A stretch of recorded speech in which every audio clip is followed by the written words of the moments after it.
everyone. Thank you all for joining our speaking session today. My name is Reed Loden, and I'm the Vice President of Security here at Teleport. If you don't know much about Teleport, we are the easiest, most secure way for engineers to access infrastructure resources. But that's not why we're here. This is the 2022 Security Visionary Speakers Series, and we've got a great one for you today. We are super excited to have Michael Coates joining us to talk about balancing security and agility while scaling your company. As the former CISO at Twitter and current co-founder and CEO at Altitude Networks, Michael has a few lessons he can share with us, I'm sure. I've actually known Michael for over a decade, back from when we were both at Mozilla, so I know this is going to be an awesome talk. If you have any questions for Michael, please ask them via the Q&A option. I will be presenting or moderating a Q&A at the end of the talk. This will just be a conversation, so no slides will be presented. And without further ado, Michael, welcome. Thanks so much, Reed, and thanks everyone at Teleport for having me. I'm super excited to be here. I think for many of you and myself included, security is not just what we do to put food on the table, though of course it does, but it's also an interest, a passion, a hobby, all sorts of things for us. And I love the opportunity to chat with others, share some of the things I've learned through successes, through failures and missteps, but hopefully give some different thoughts and perspectives to take back to your organizations that may help you as you build your security programs and build your companies as well. So today I'm going to talk about the topic of how you're balancing security and agility and thinking about this as your company is going through rapid growth and scaling. Hopefully I'm going to be able to give you, again, a different perspective to think about from maybe the status quo in security. And as I go through this, share some of the interesting stories I've been a part of.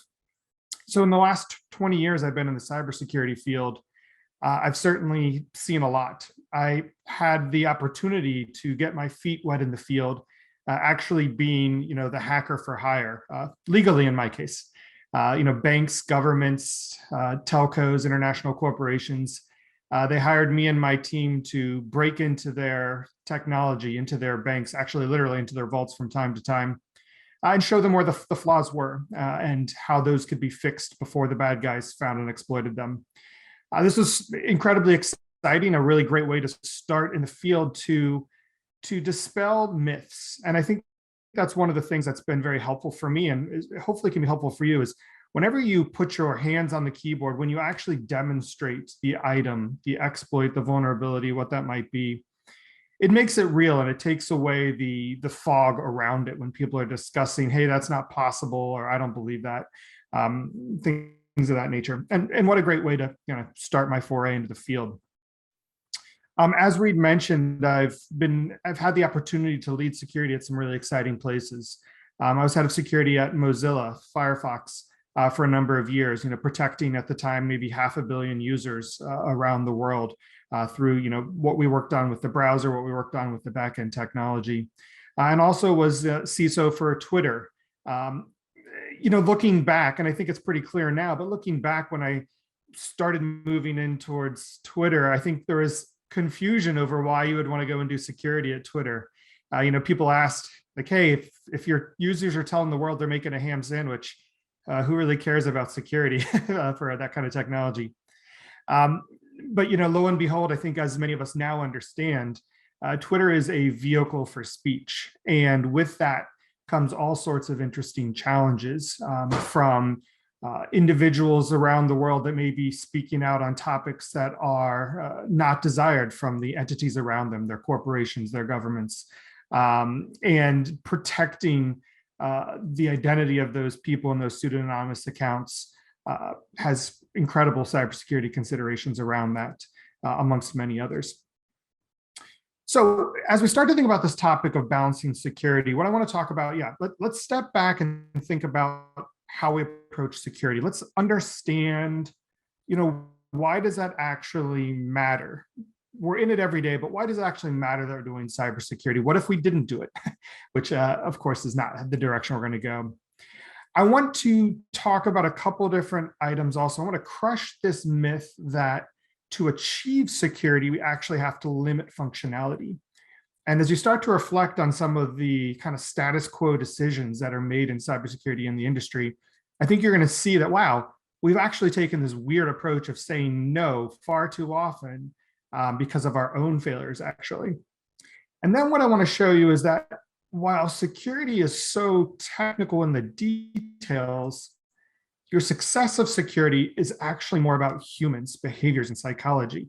And that's going to be some of the items that really make your program successful in your company. So diving into this first part, let's think about like, why do we do security at all? And what I've often told my teams is do this exercise of so what, or some might call it like the 5 whys question.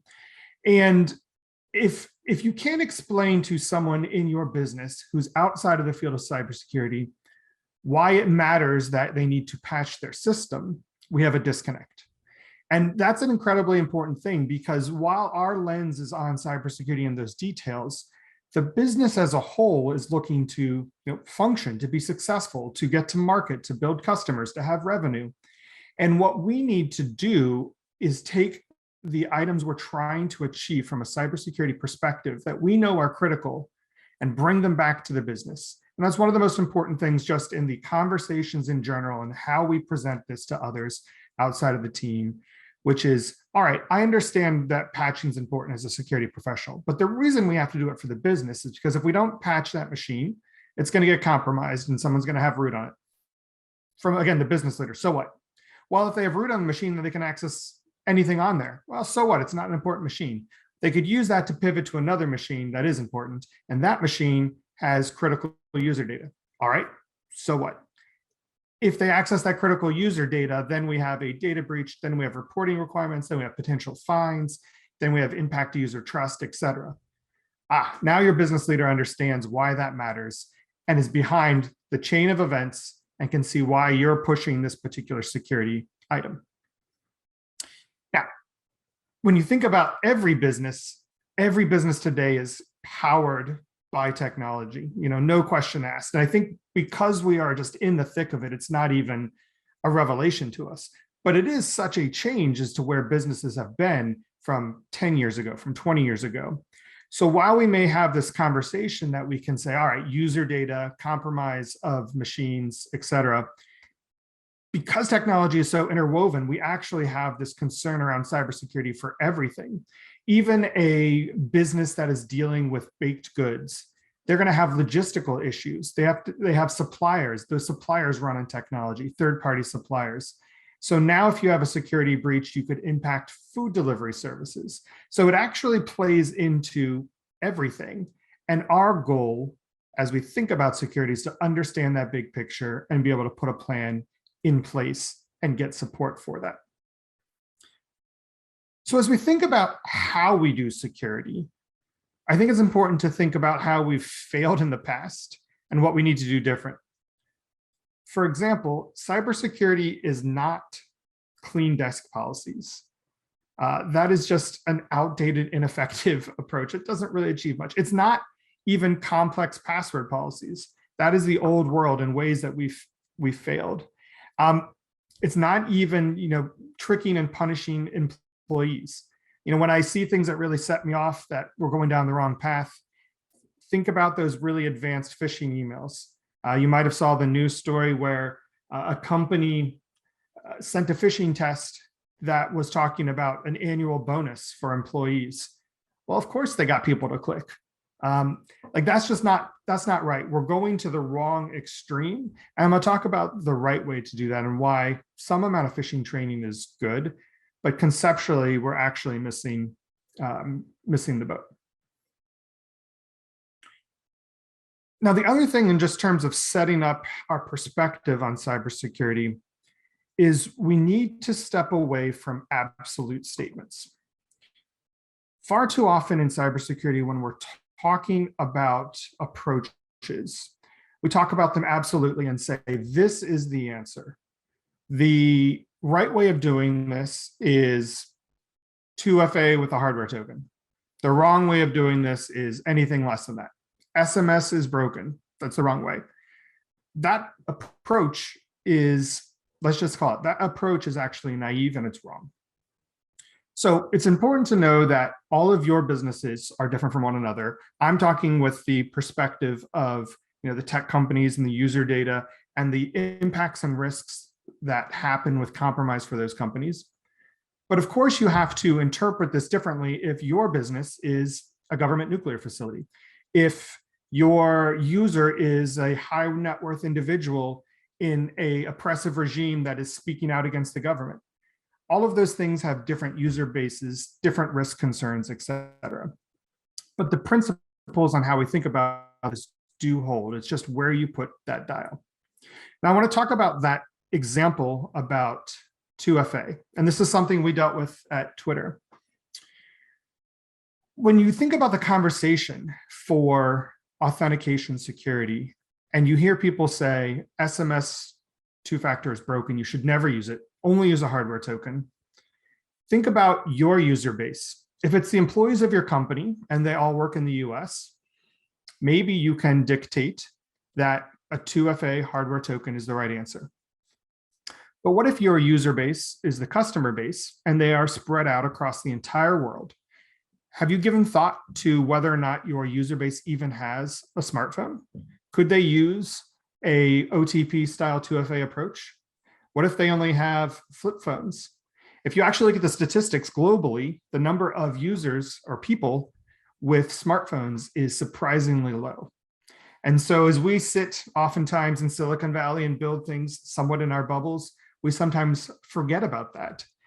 So when you go and say SMS is unacceptable, we should never even offer it, what you're actually saying is your user base will have a hardware token for the few people that adopt it. The rest of them will have nothing. And so now you need to think about the shades of gray and say, well, wait a minute, would I rather our users have no 2FA or would I rather them have SMS 2FA? And then you could say, well, all right, there are risks in SMS 2FA. You could have potentially SS7 over-the-air vulnerabilities. You could potentially have malicious insiders at telcos. But then again, ask yourself, are we designing for the masses of the user base and we want to have broad acceptance? Because those users that, again, are individuals in oppressive regimes that are targeted by their nation states, that is a separate case. And we have to think about isolating out our different groups of users with our different threat models. And so this is just a small example, but the important nuance here is when you see people make broad statements and saying, this is insecure, this is never acceptable, how dare you do this? We actually need to be way more nuanced because there's plenty of times when it's actually appropriate for particular threat models.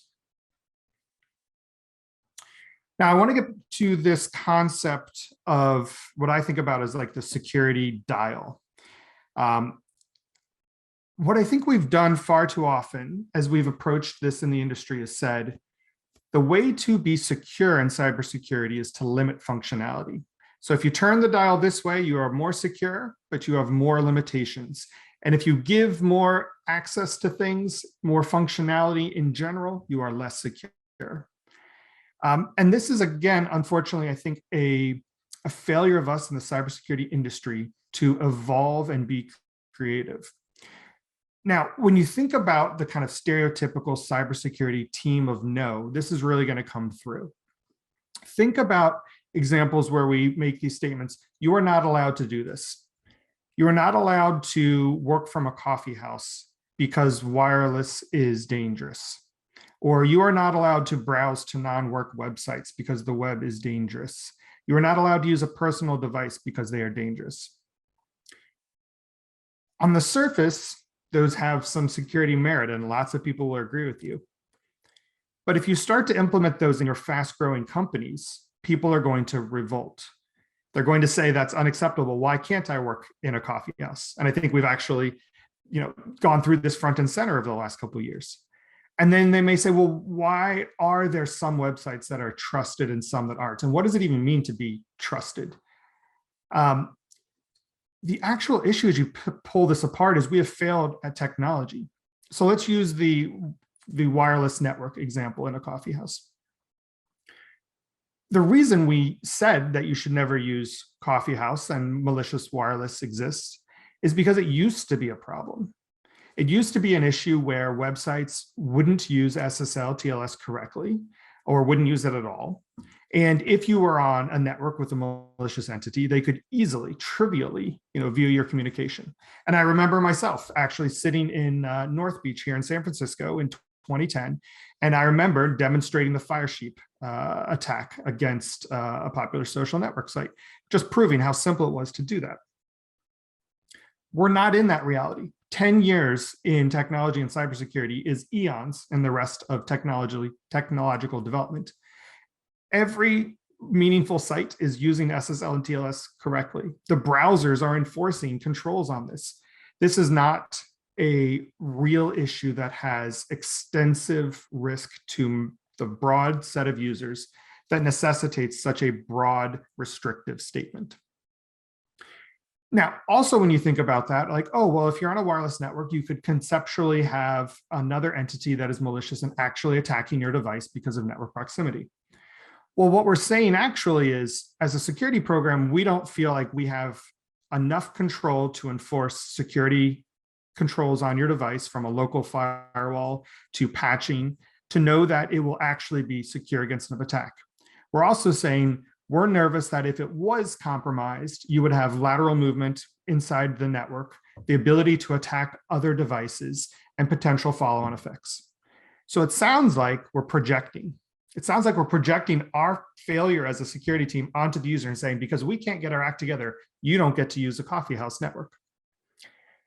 But as you think about building your program for your evolving company in today's modern world, what you actually can do is address those underlying, quote, failures we used to have and take away this restrictive policy. And that's where I think we can go with modern security programs. And so just to put a point on this kind of analogy, what we've been doing in the past is telling people, you get a car, but our car is not very good. If you go above 40 miles an hour, the car's wheels are going to fall off. So you are not allowed to go above 40. If it's raining, you're not allowed to drive because the brakes don't really work. And that kind of thinking, when you say it about a car, like, well, that's not a policy problem. That's not a user problem. That's a technology problem. That the car is the problem, what we built. And that's how we can think about security in terms of what we do. And if you want to pull it back into a very relevant, timely example, I would challenge you individually and even your security teams to say, if you watched the Super Bowl, or if you went to South by Southwest this past week, when the QR code went on the commercial, what was your reaction? You may have had an initial knee-jerk reaction of, oh, that is dangerous, but what is that rooted in? And if you told other people, don't scan that QR code, think through the threat models, think through the different controls. Are we telling them that they have a really crappy car? Or do we have an opportunity to say, wait a minute, this should be totally safe. You should be able to scan a QR code. You should be able to open a website, because if you can't, then we have an issue that we don't think you are patching your device. We don't think that your browser can contain malicious code. And I think that is where we have a breakdown. So I think just like you should be able to click a link, you should be able to open a QR code. And I think we should be able to get technology there to allow us to do those things.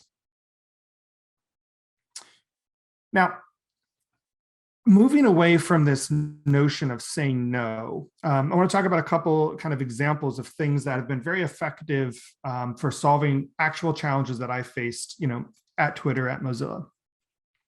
So at Twitter, we had a challenge, as many companies do, of being very global and having people travel around the world, travel to different countries. And as many of you may do in your companies, you may have different risk profiles for different parts of the world based on your business. For example, perhaps there is intellectual property or user data that is not appropriate to be in different parts of the world. Or perhaps you have different threat models with different nation state entities, and presence in those countries is a higher risk to your employees or to your devices. Now, what we attempted to do initially was what many of you probably do is forbid actions that we can't have occurring based on policy. And as you might expect, kind of, paper tiger approaches doesn't really work very well. So we would end up having people that would go to the countries they're not supposed to with their corporate devices. We'd later find out about it and say, hey, you violated policy, et cetera, et cetera. And as you might imagine, this is not the real way to do things because, well, you've realized the risk. They have gone to the country. You now have an incident that you have to respond to in terms of did something happen, investigations, et cetera. And so just like we've kind of tried to move from what I said before of this, don't disallow things entirely to something more practical, we moved this from a policy-based approach to an actual technical-based approach. And what we did in this situation was we actually used our endpoint device software, opened up the ability for it to have visibility outside of the corporate network, and then use reporting back to our central server to understand changes in geocodes and such.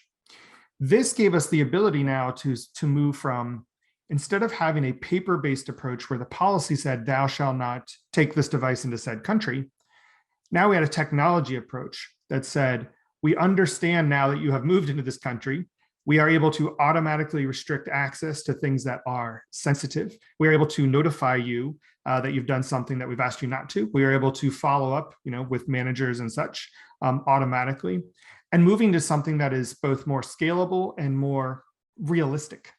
And that's really, I think, one of the ideas that's so important here is we have to move cybersecurity into something that's more realistic. Another item that we focused on at Twitter that was quite interesting, and it was something that really hit us in the summer of, I think, was that 2015, was an interesting challenge around passwords. And so the reason I bring this up is because passwords very much represent quintessential cybersecurity thinking. And it also encapsulates a lot of our, maybe not failures, but our needs to move forward and progress in our thinking. And so for passwords, of course, we always rant on strong, complex, unique for every site. But if you step back and think about that, it's very challenging for users or even employees to actually internalize that and realistically follow that guidance. What we faced at Twitter was the challenge, not that attackers were brute forcing the Twitter website. They weren't trying thousands of logins per account, but instead what they were doing is taking commonly available breaches, taking emails and passwords and saying, I bet people reuse passwords. And they would then try those passwords across numerous popular websites. So Facebook, Bank of America, Twitter, et cetera, et cetera. And so we faced this challenge, as did many other companies, of attackers automatically trying one password for a user account. And so this throws off all of our previous thinking as an industry on how you prevent, brute force attacks. It's not many passwords against an account. It's one failed login attempt for an account. And of course, you could go back and say, well, you could just identify them by IP address and block the IP address. First of all, blocking IP addresses is really kind of an antiquated way of thinking. And second, it's really trivial for them to spin up a cloud instance or move through different devices to try their, one attack per account. And so it put us in a scenario where we had to, again, reevaluate what is the threat here and how do we actually prevent this? And it wasn't going back to hundreds of millions of users and saying, we told you so, you need 2FA, this is the issue. Because while you can get up on your high horse and say that, it doesn't actually translate into meaningful adoption across your user base. So instead, you have to get creative. And in this situation, there's a few different approaches. You can use anti-automation type defenses. But the notion of putting a CAPTCHA on a login page for all your users is pretty horrendous. You can use some more advanced anti-automation tools that exist. That's one approach. There are vendors in that space. You can also use a notion of challenging those new logins with other pieces of data that may not be commonly available from data breaches. And this is not going to the degree of what you might see with your verify your identity, where did you live 12 years ago, which sometimes I fail those myself. But you can ask for another piece of data to block this type of attack. The interesting thing about that approach is if you were to say this to the broader cybersecurity community of, oh, we're going to ask this question to help stop this attack, the community may say, well, that is defeatable. You could find that out. It's not perfect. And again, that's a red flag we have to watch out for. It's not about having something that is perfect or can't be defeated. It's about saying this particular threat is based on automated attacks. It works because the attackers can get the data, they can perpetrate the attacks automatically with no human involvement. If you can destroy the ability to automate that and take it so if the attacker wanted to do it, they'd have to do it manually, one account at a time. You have destroyed the economics of that attack. You've destroyed that vector and moved into a whole nother category. And that type of thinking is what you need to build your security program. That's ultimately what we did at Twitter. The ability to have a secondary check of another piece of data. It's something we had to build internally, but that ultimately worked for that. Now, while much of security is our mindset around technology and risk, the other side of security is very much around humans. And this is going to be incredibly important as your company is scaling. So if your company is at 20 people or 100 people, you are just now forming the bedrock of your security culture.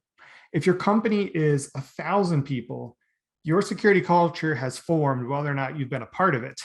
And your job now is to manage and shape that and maybe even reposition that into a way that is positive.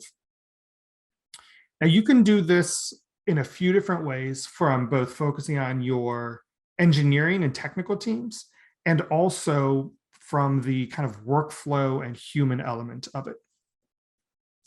Now, one of the things that we always think about in security is we call it shift left, security integrated from the beginning, et cetera, et cetera.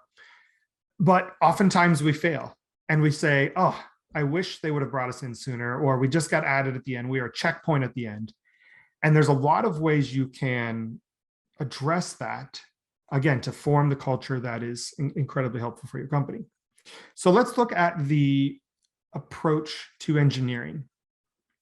One of the best things that you can do with engineering to help establish your security culture and just build things securely by design is some of the stuff that you'd expect.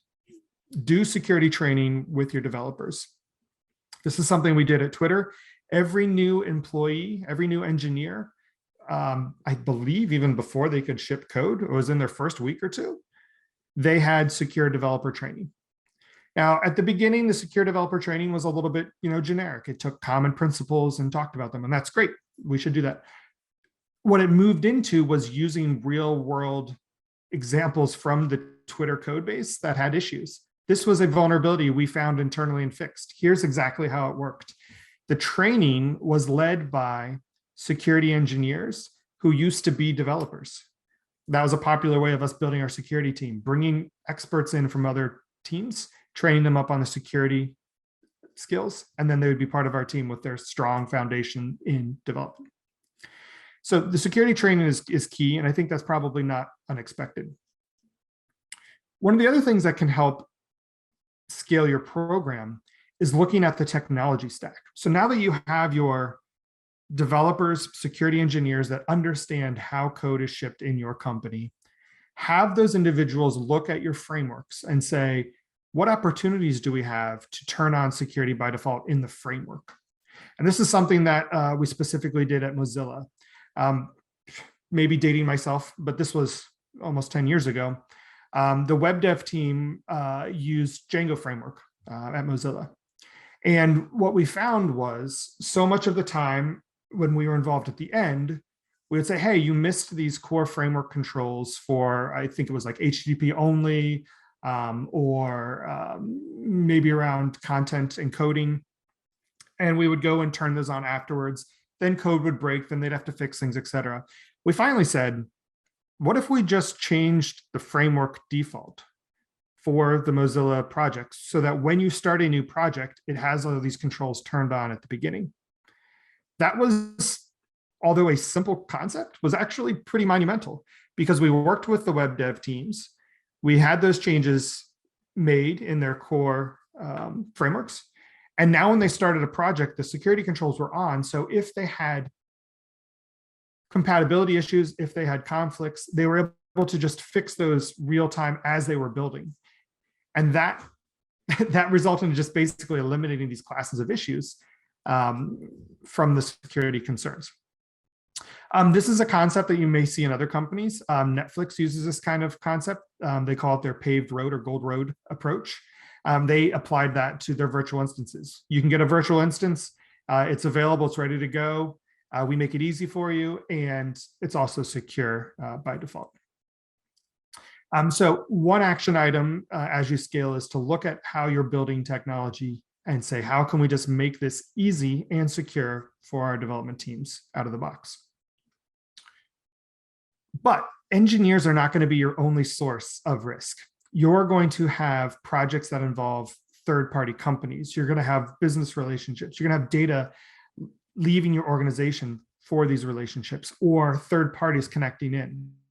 They present risk too. One of the items that we did at Mozilla to get ahead of these concerns, and again, not to be at the end of it, was to say, how do we find our way into all new ideas, all new projects at the very beginning, so we can give those very gentle nudges that help?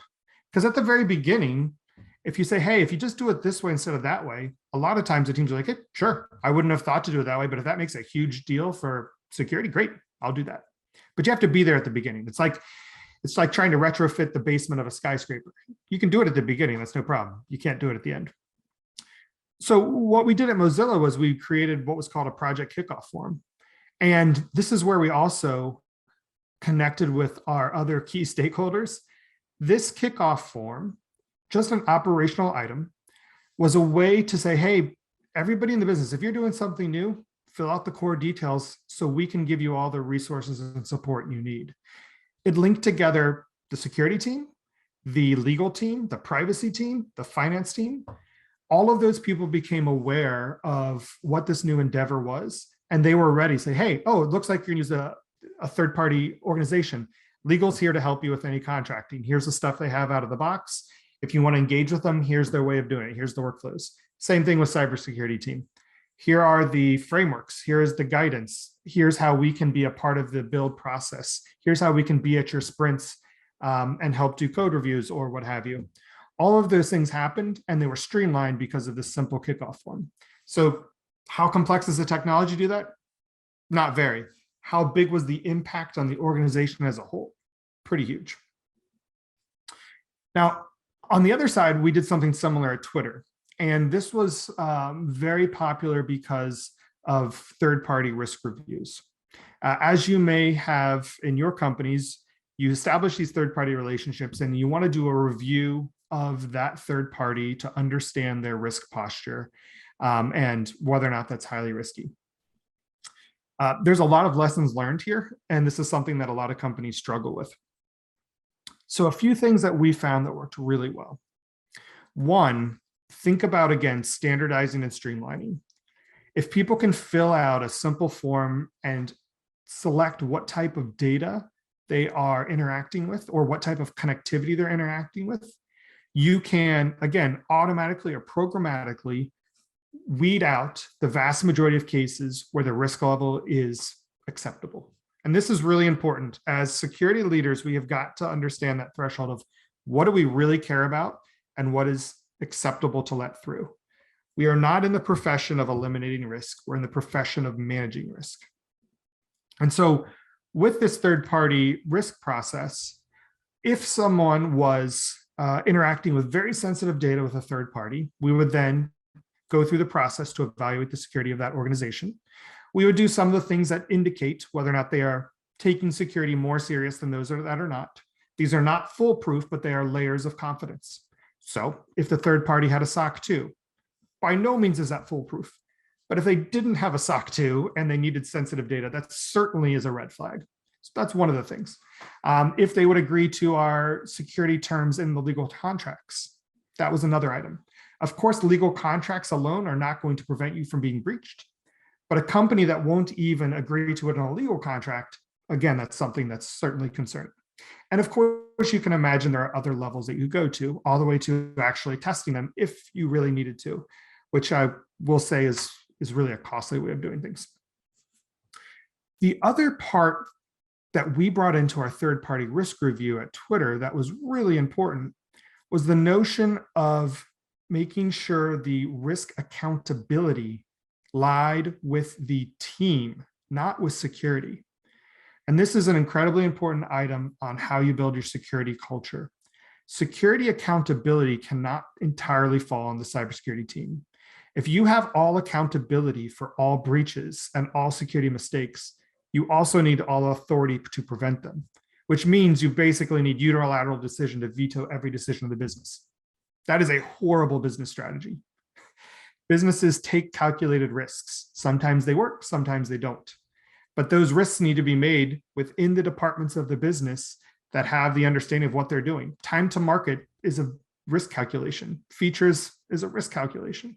Cybersecurity will help advise on those, but the accountability within range needs to be with those business leaders. So stepping back to the third-party risk form, we would actually, if they got to a spot where the data was incredibly sensitive and the business partner was not meeting our, check the box, get through this quickly type level of security, that would then go to the VP of that other team to sign off on the risk. Now, when you think about risk sign off, that sometimes gets to be something that people rubber stamp, but it actually doesn't when you rise it up the chain to a VP and say, this is now your neck on the line. This is what's going on. What we found happened, those VPs got into a meeting with us. We explained the reality. We again explained, hey, if you make these types of tweaks or change the relationship in these ways, you actually drive down risk dramatically. And suddenly there's a lot of traction on doing those things. And in some cases, it did end up being, yep, this is a risk we want to take. This is something they'll sign off on.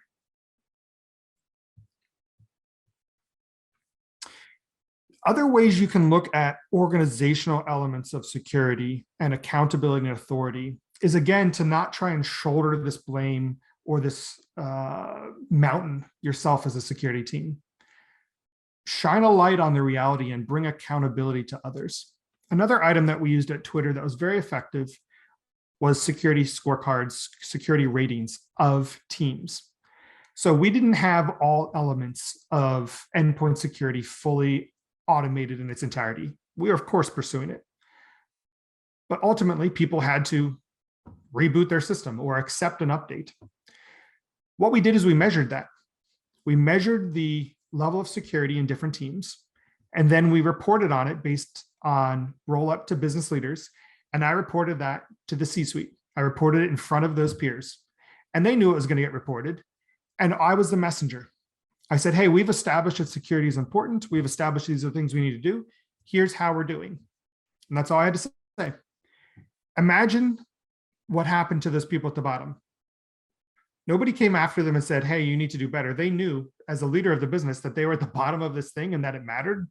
They got back to their teams and said, hey, I don't actually know what this is, but I want you to fix it because it's important. We have trust amongst our leadership. You need to go and patch your machines or whatever the issue might have been. So it was a good example of saying, you don't have to be the person running around bothering people saying, hey, you need to do this. You don't need to be a security team that takes the blame that other people aren't doing things. Build in measurements, build in controls, and use that to shine a light, and the business will respond. So a few other things that I want to mention as we're looking at time and then open up this up for a conversation, which I'm excited about, is, some of the things I've talked about are technical here. We need to think about the right types of controls for things as obvious as authentication. We need to think about the right kind of controls to, enable people to work from anywhere, work from coffee houses, and then still prevent, lateral movement. The whole notion of this abstract zero trust idea is a fundamental concept, which is you should not inherently be able to do things, just because you're an employee or just because it's a device or just because you're in an office or not. We need to actually, have the right security checks at each step. And so that is our job, from a technology side, to build those in and to crush these situations where we've told people no. On an organizational side, we need to build, workflows that make it easier for people to do the right thing and to give that kind of paved road notion that the easy path is also the secure path. But also there's the notion of kind of the compliance sides of things. And, when we talk about compliance and security, sometimes, again, it's a dirty word. And I think that's, again, because of our failures previously. We've unfortunately, in the past, had companies where they say, just be compliant. I don't care about anything else. Get the box checked. That's all the money you get for your funding, et cetera.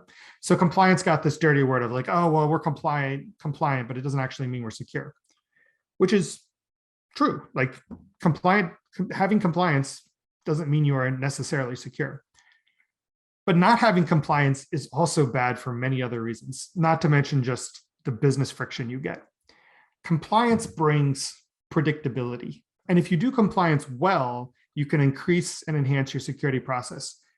For example, if you take on like a SOC 2 or an ISO 2701, you're going to be building standardized practices that build predictability across your business. It's going to be building shared responsibility and documented processes, all things that are incredibly valuable for security. If you find when you're doing that you're doing something that is just to check a box and doesn't provide security value, that's actually an opportunity for that security engineer or that other team member outside of security to raise that back to your security leadership. And you can definitely fight those things, because nothing about compliance is implementing meaningless, pointless stuff. And I've done this many times at Twitter. It said, all right, auditor, this is what the control is asking for. What that means is you're asking for this item to be achieved, this security principle to be achieved. We are achieving it this way because that's what matters to our security, to our technology stack and framework. We've even had things that are not attainable as written, and we had to translate that because the compliance, when they're prescriptive, is often written for older technology. So you can actually use compliance in a really powerful way to help your business move forward. I'll tell you, at Altitude, we brought in SOC 2. We're SOC 2 Type 2 certified, and we did that at like 8 people. You can do it early on, and you can establish norms that help you grow in a really strong way. And just a few more notes as we wrap up here. The other thing that I want to mention is, in theory, it works. In practice, sometimes it doesn't. In theory, everything works. Always, always, always test it live. One of the best learning opportunities I had at Twitter in the first few months that I got there, we did a war games, basically. We created a scenario where only a couple people knew that we were going to do a fake attack against the company. What we did is we had one trusted insider who authorized their account to be used in such a way. We asked one database administrator to retrieve a piece of data from this account. And then what we did is we said, all right, we're going to create this scenario. We went back and sent an anonymous email to press that said, I'm a reporter. I have a hacker who has contacted me that says they breached Twitter systems. Here is a screenshot of the data to prove that they have it.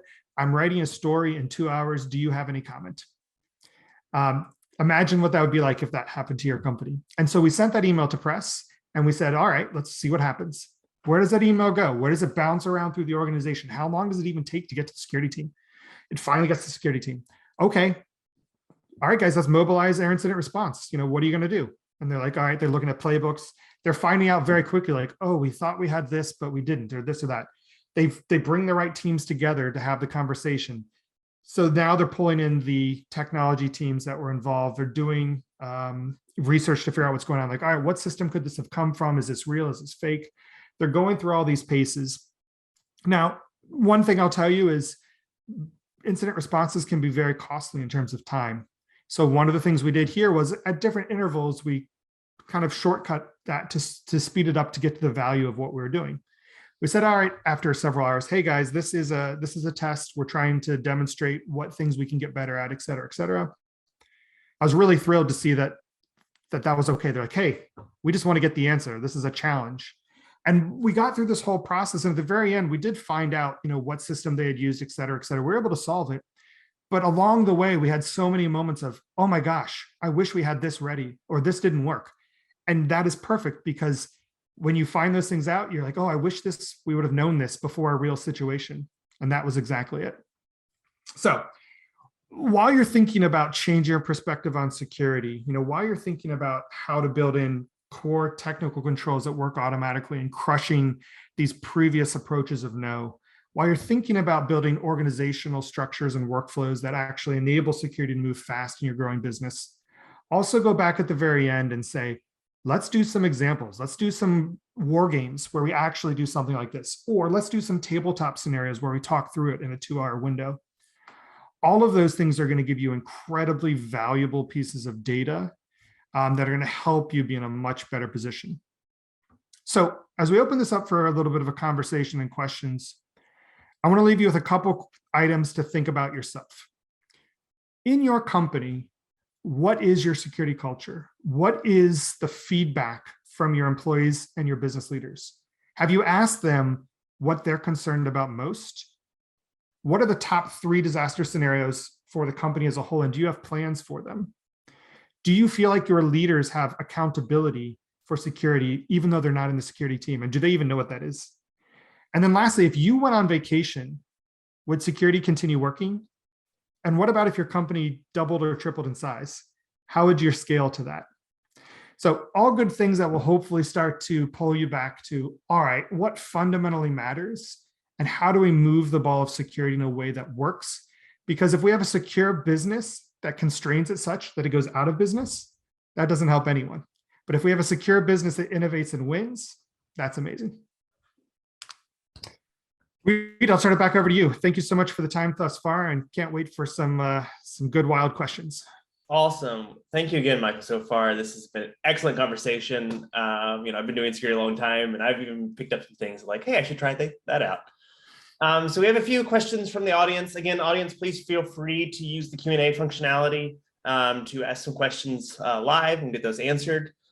We have one question that is asking about compliance, and is saying that, a lot of times in a compliance world that, companies like your vendors will actually provide the SOC 2 or the compliance reports of their cloud provider to you as an example of like, hey, we're compliant because, our cloud provider is compliant with these things. So how do you know, like, what do you do to push back on that vendor or the supplier to make sure that they're actually setting the proper security controls that will actually meet, SOC 2 or the other compliance requirements that you might have? Mm-hmm. It's a good question. It's a statement that we have some more maturity as an industry, because obviously I think as we look at that as cybersecurity professionals, like, well, that's the wrong answer. Like, that doesn't apply. And so if so many companies are doing that, they don't yet know that is not the right way of answering it.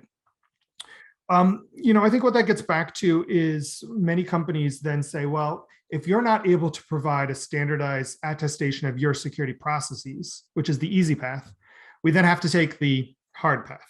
And the hard path is the 100-question third-party questionnaire. One thing that we tried to do at Twitter was we joined an alliance of other companies that said, how about we not all have our individual sets of questions, but we make one set of questions that people can answer once. And we created this, we were part of this creation called the Vendor Security Alliance, and it still exists. And that's a good number of tech companies got together and said, here are the standard questions. And if you are a vendor That's a good place to start. You could build your answers to those questions and give people that.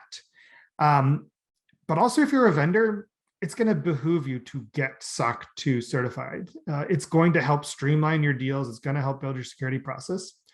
And I guess just to address the question directly, if you do receive a SOC 2 of your cloud provider from a vendor, you unfortunately have to go back to them and have a conversation and say, I hope you realize why this doesn't apply. We actually care about what you do with our data aside from where it sits in the cloud. And that will either get you to questionnaires or conversations or threat models, which is not as fast, but it's what you need to do to protect your data. Awesome. Have another questions asking that, hey, we're at an early stage startup, trying to understand what to focus on. Should I focus on building a kind of a security team, or should I start learning about some security practices instead? And what resources should I look to or study from? Yeah. At the very beginning, if you're kind of saying that we got to just start doing the basics, the blocking and tackling of cybersecurity will make tremendous gains. So if you focus on things like, as a company, like we have the first few employees, we have less than 10 employees, you're going to go to Google and you're going to enforce 2FA on all your users, and you're going to buy them hardware tokens, and you're going to send it to every one of them and say, this is how this company is going to work. We're going to use these, and we're going to eliminate the concern of phishing. Because phishing, you will never win unless you really have a hardware token, like a FIDO token. Do it at 10 people, because you're going to find people like, oh, I don't know how it works. You're going to build your guidance once to tell them how it works. And then when you're 100 people, you're like, wow, how did we have tokens for 100 people? This is amazing. Do that. Think about patching. Like, you've got to have a regular way that you're always patched. The reason people get breached is not the 0-day. If you look at the Verizon data breach report, the average breaches are happening because of the 100-day or the 365-day. People are getting breached by things that have been patches available for quite some time. And then I think that the other thing about an early stage startup is to think about the core controls in what you're building. If you're building a microservices app, start to ask yourself, why can one part talk to another? Like, we should have this notion of authentication from the beginning. And then lastly, resources to look at.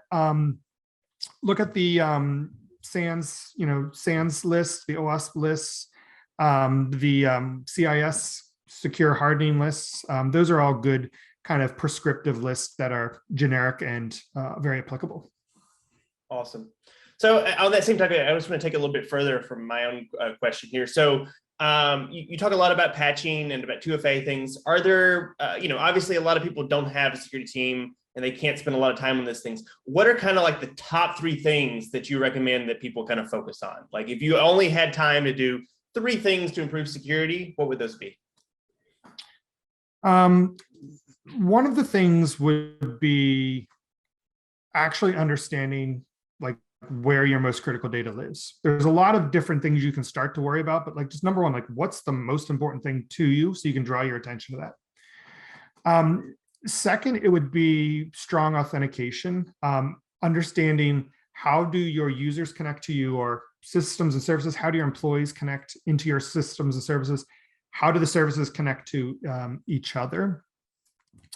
And then number 3 would be, actually, if you're a small security team, like using other experts.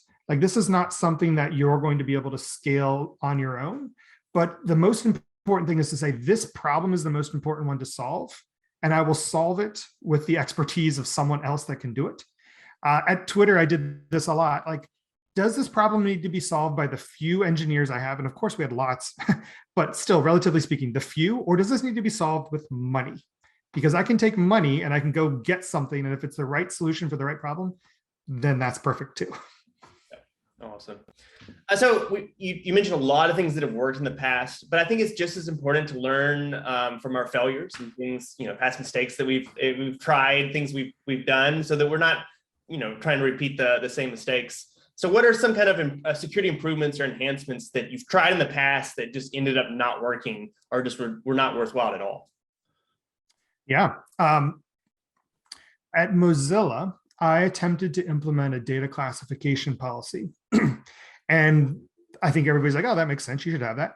And so we documented up like what the criteria were for different data security controls. And then we went back to the company, we presented and said, here are the controls, and here's how you should label your documents with the right label of classification. The only document that was labeled was the example document. Nobody did that. And so the learning here was the security control was right. Nobody's going to argue about that.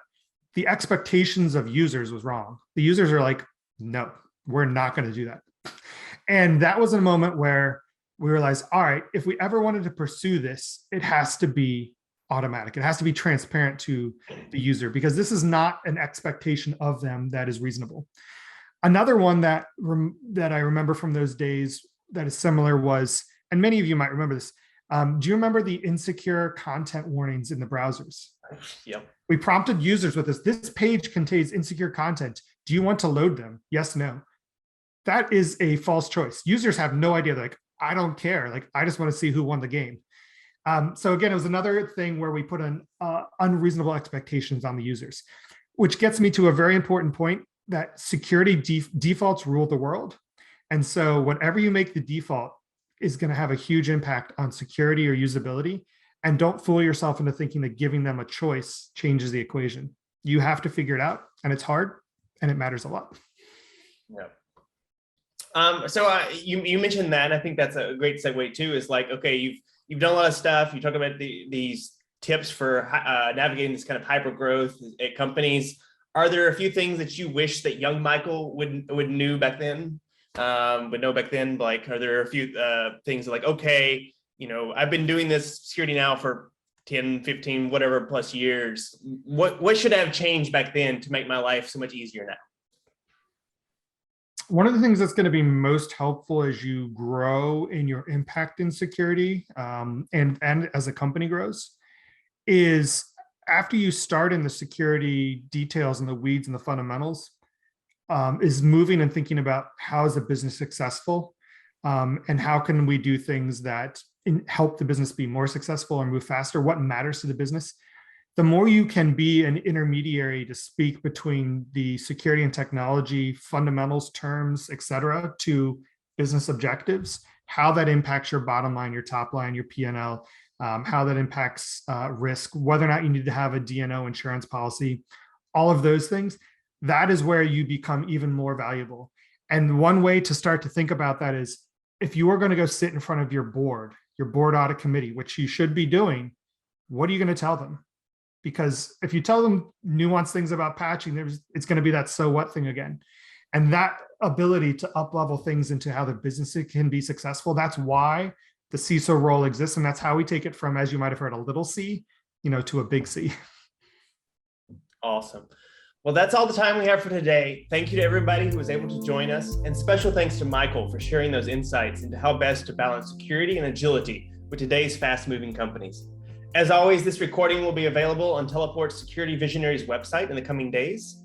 Our next speaker as part of the Security Visionary series will be on April 20th at 10 a.m. Pacific with Karen Elazari, presenting on innovation lessons we can learn from hackers. We hope that you are all able to join us again then. Until then, have an awesome day and a great rest of your week.